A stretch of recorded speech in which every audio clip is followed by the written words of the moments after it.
Let's talk about another guy that we've never talked about here on the show. Allegedly, according to the rumor and innuendo, Brian Blair was brought to TV in California and asked to do a job, but he refused and was fired. Do you remember this incident, or how common was this for guys to put up a fuss about the creative and be shown the door as a result? Well, yeah, you didn't do that in those days.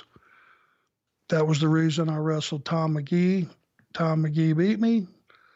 No one knew who Tom McGee was. They knew he looked great, but they had no clue who the guy was, but it was a test.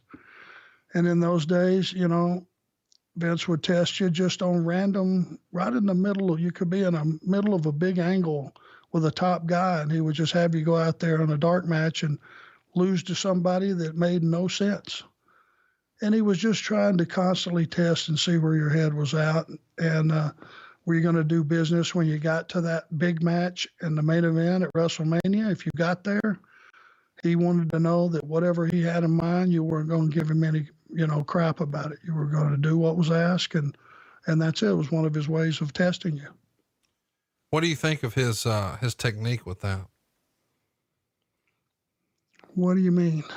I mean, what's your opinion? I mean, you said that was his way of testing you. Do you agree with that, or do you think that's kind of silly if it doesn't make sense?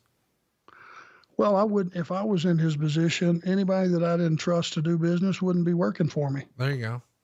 I wouldn't have to do something that immature because, ultimately, let's just,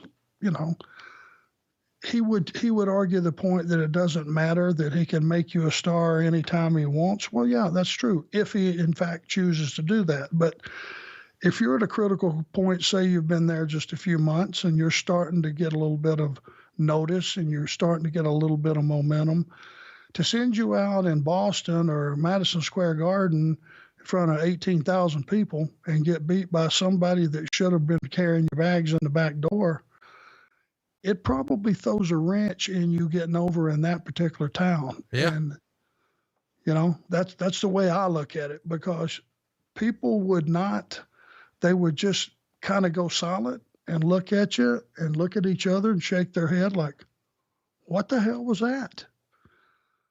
But his opinion was, hey, it wouldn't matter if you're going to be a star, I can make you one tomorrow. And he lived by that credo.